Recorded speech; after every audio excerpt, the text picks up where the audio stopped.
Obrigado. Boa tarde. That is it. That is all I know. I hope you all know that I'm going to be delivering these remarks in English. Thank you, Ari. I just want to congratulate BRAFIC. It's an exciting day, and so much work went into it. So congratulations to all of you. We look forward to greater collaboration between IFIC and BRAFIC, and I'm going to spend a little bit of time today talking about the global FIO system and how relevant and important it is, particularly today, given the challenges that the food, beverage, and agriculture communities are facing. So to start, I am not Ari mentioned he's a food engineer, not a communicator. We are the opposite sides of the coin. I am not a food engineer by any means. I am a communicator. In fact, I am fairly new to the food and beverage and agriculture industries.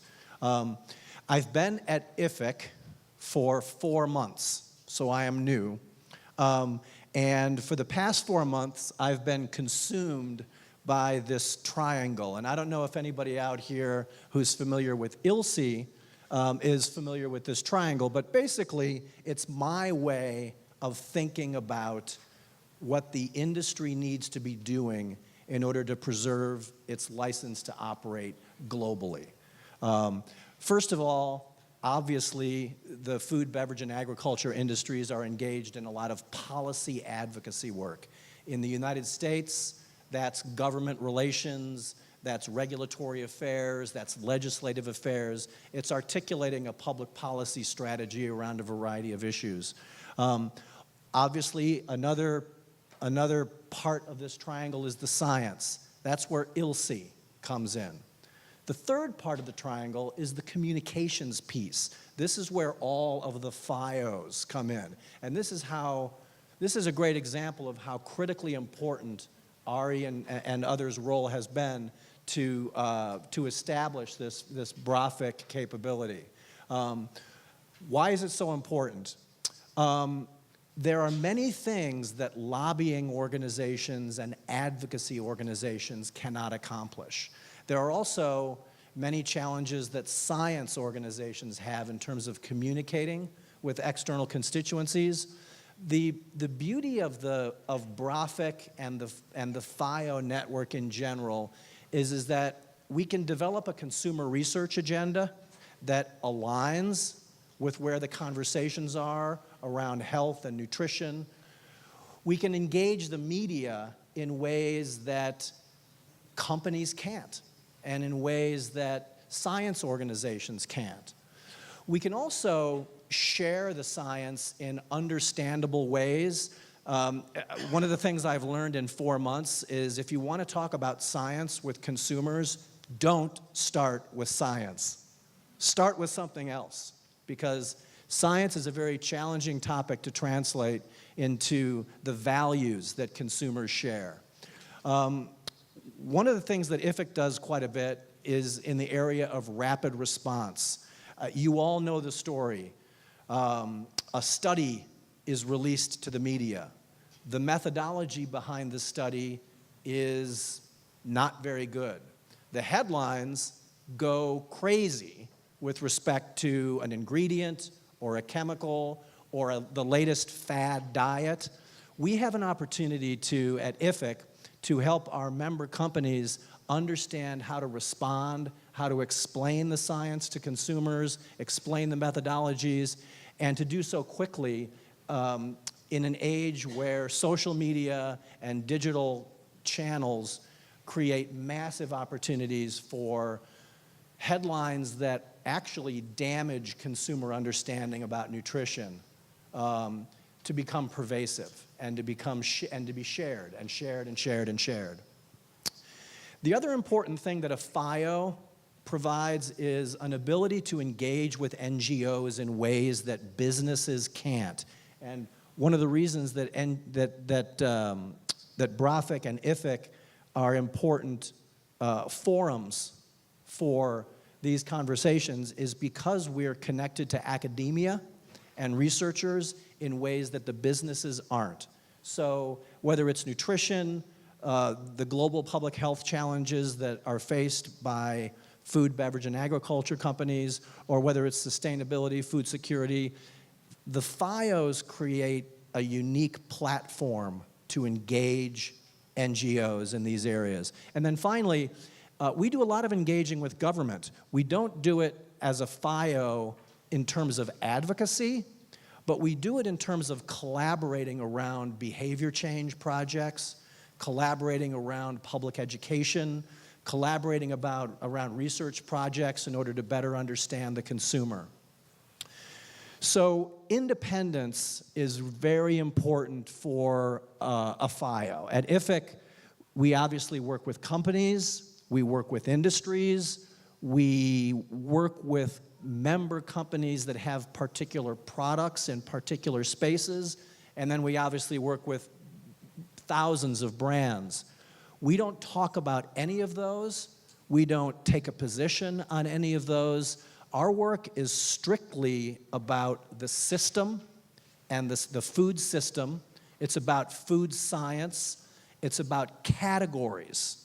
It's not about any of these particular aspects of our member companies. So, our mission, yours may vary slightly, our mission is to communicate science-based information about food safety, production, nutrition, and health to consumers and influencers. And our ultimate objective is to try to create a more stable and predictable operating environment for our member companies. We concentrate on working with members that represent different parts of the supply chain. I heard you mention Ajinomoto. They're a very, very active participant in IFIC. We tend to focus on ag companies, production companies, CPG companies, soft drinks. An area that we're expanding is in the QSR, quick serve restaurant area. Subway is a new member. We're looking at investing in strategies to identify ways to develop more common opportunities around the out-of-home eating, because so much food consumption is happening more and more outside the home, which is an opportunity, I think, for us to educate various communities about what the implications of that are. At the heart of IFIC's credibility is its foundation board of trustees.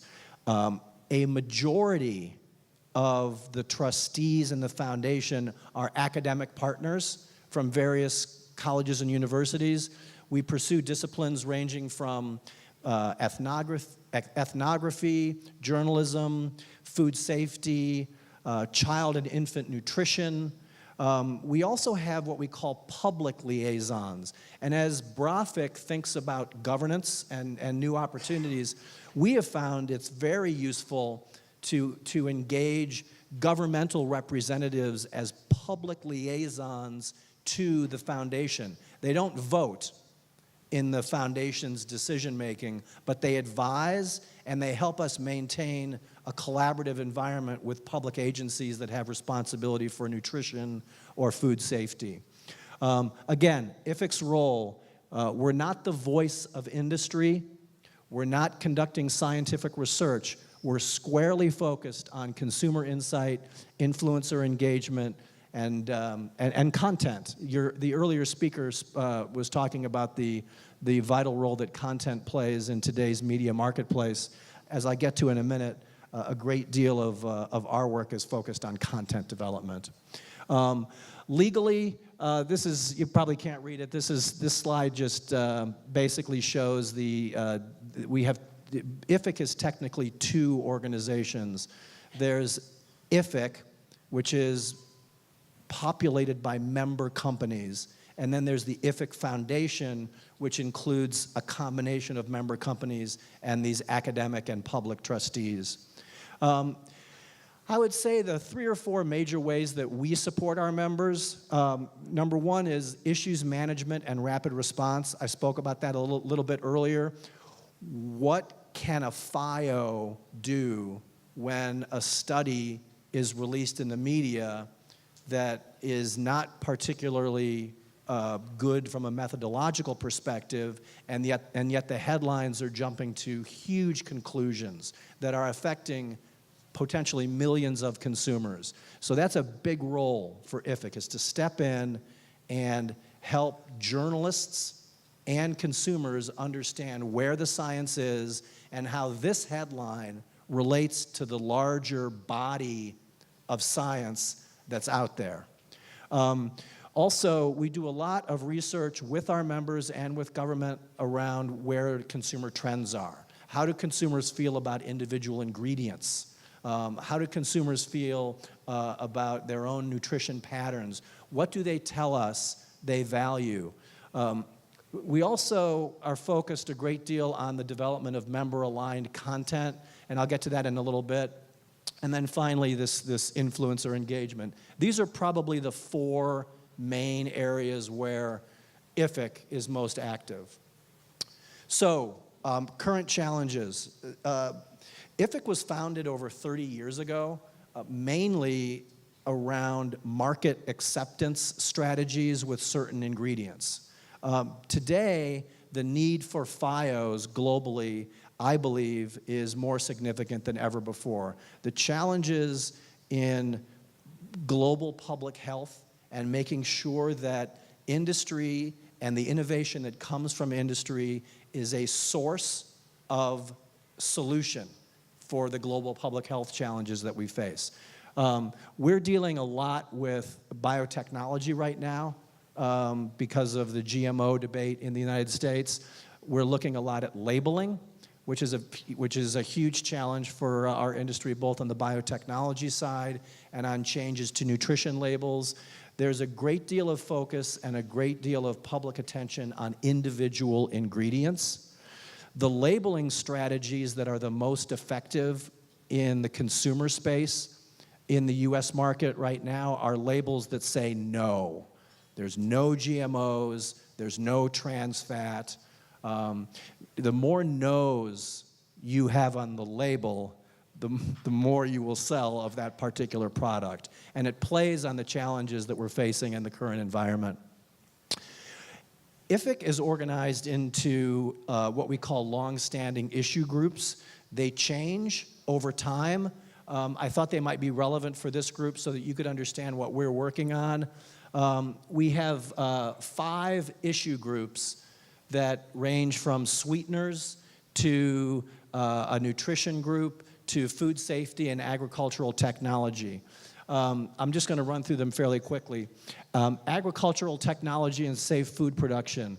This means that a subset of IFIC's members has decided that they would like IFIC to prioritize in the area of agriculture technology and safe food production. So this is a working group within IFIC that's staffed by IFIC but headed by member companies, and we're working on issues relating to crop protection, biotechnology and food, biotechnology labeling, CRISPR technology. CRISPR-Cas9 is beginning to be utilized.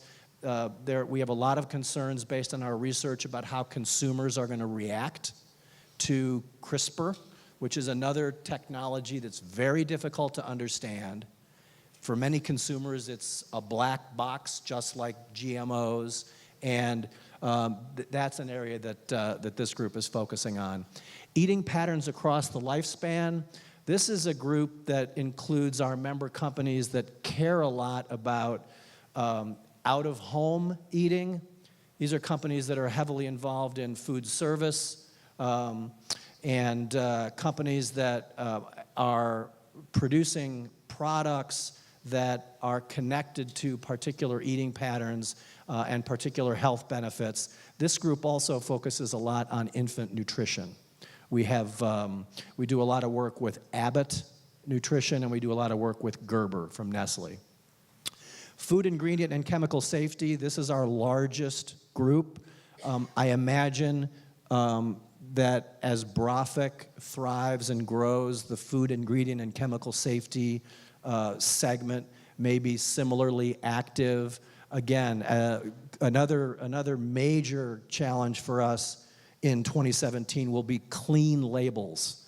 I don't know if clean label is a challenge that you have here, but consumers don't want to read a label that they don't understand. And so a lot of companies are trying to develop solutions in that area. Nutrients for health.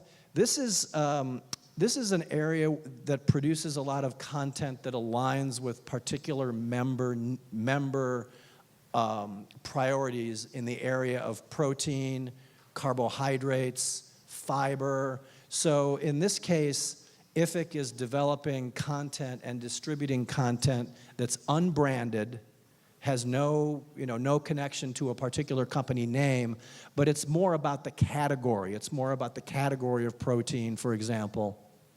And then sweeteners. All of our companies that are active in sweeteners are connected to this particular working group. So we're looking at labeling strategies around added sugars. We're looking at the safety of low-calorie sweeteners. We're looking at, we're dealing with a lot of science that is being shared with the media that is focused on this whole sweetener segment. And this includes companies that you would imagine would be involved in our sweeteners group. What kind of work do we do? We do a great deal of consumer research. Every year we do a food and health survey. We conduct that research, and then the research is published in a peer-reviewed nutrition journal, such as a nutrition journal with the with the Academy of Nutrition and Dietetics. We also do a lot of what we call drill downs, where we're looking at how millennials view food and what the differences are between millennials and their attitudes toward particular foods and baby boomers, for example. We've done a great deal of work focusing on mothers and the relationship between how mothers perceive chemicals in food and their purchasing habits. And this gets back to some of the clean labeling that I talked about earlier. I mentioned that the best way to talk to consumers about science is not really to start with the science, but to start with initiatives and programs and content that are a little bit more consumer friendly. We tend to use a rule that when we're producing any of our content, we write to a 7th grade level. A 7th grade level in terms of education and vocabulary, and that's really a rule of thumb that's very typical in a lot of other sort of marketing environments. I would say 85% of what we produce is completely utilized on social media. There's no paper. It's all shareable content that's got some level of visual appeal. And we then track and see which of our pieces of content do the best. And we have a grant from Google. We have a $100,000 grant from Google that allows us to develop paid strategies to support our social media strategies. We do some things that are more substantive and less consumable in bite-sized portions. A big example of this is the Food Safety Communicators Guide and the Food Biotechnology Guide. These have been translated into 7 or 8 languages. We just launched a revision of this in Beijing last week. This is an example of where FIOs all over the world are developing content that is usable. It might need to be changed a little bit, but I think there's a great deal of opportunity for BRAFIC and IFIC and the other FIOs globally to share more content and invest in local translations and local customization of those particular products. And I believe that some of our common members will be interested in underwriting that, because they get more value when all of the FIOs are relying on a particular piece of content rather than just a FIO in one market. We have a major mounting challenge in the processed food space, and my role in the first few months at IFIC has been to try to gain greater support among our member companies for a much larger investment in public education around processed food. I'm talking about the innovations and the reformulations that have been underway amongst our member companies. I'm talking about opportunities for processed food to offer nutritional solutions for individual consumers and their families. I'm talking about processed food as an enabler in the food safety and food security space. The global public health challenge around obesity and non-communicable diseases is, I believe, one of the largest, most significant threats to our current global food system today. I think that it's vital that the food system and this category identify a better story to tell around the benefits of processed and packaged food, and at the same time continue to reformulate in ways that reduce sugar, salt, and fat, which is the common perception of processed food, at least in the United States. So this is an example of some work that we've done. We've produced content, videos. We're going to do a lot more of it. I want to get a lot more creative about it. But when I talk to my member organizations, particularly the larger, more global CPG companies like Nestle, the Coca-Cola Company, PepsiCo, the public health priority is by far the most significant. And again, this gets back to the FIO value proposition. We're the only ones that can talk about it successfully because we have the ability to bring together academicians and researchers to help us make sure that we get the science right. It's a very different proposition for an organization like BRAFIC to address some of these issues than it is for the companies to do so themselves. So I'm going to spend a few minutes on the Global Food Information Network. Obviously, the opportunity here is to develop a global resource for information around food safety, nutrition, and health. I mean, that's the idea. With BRAFIC's launch today, the Global Food Information Network is fairly substantial. I recently had a chance to bring Laura Fernandez to the IFIC annual meeting, and she sends her regards and congratulations. Laura is the Director General of IFIC. Oh, yes. Yeah. Right. There's a major effort underway to build a FIO capability in the Gulf region, and that's a project that Laura has been working on substantially. So this is the infrastructure. It could be a lot stronger.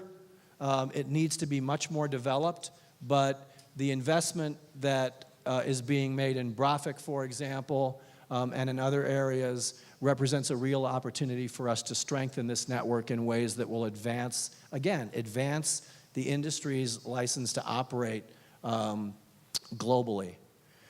So the opportunities, obviously we all are focused on science communications, research, consumer engagement, and issues management. There's a real opportunity to share best practices and to share best examples and to work together in ways that grow the more investments are made in the FIO network. You mentioned MAHA at General Mills, Ari. We have a handful of companies that have a great interest in seeing the FIO global network develop. And one of the suggestions that, that I'd like to make is maybe there's a way to get that subset of companies that's truly committed to developing the global FIO network and think about greater resource commitments on the infrastructure development side because it has to be local. You can't create a FIO from the outside. It has to be local, but the resources can be a struggle, especially when a FIO is competing with the resources that are being set aside by the brands and the companies for their marketing strategies, or the resources that are set aside for the policy conversations. So that's a significant challenge. Global emerging issues. That is an opportunity, I think, for the FIO network to help one another identify what's happening in a particular marketplace. There's a saying in the US, the challenges to the food industry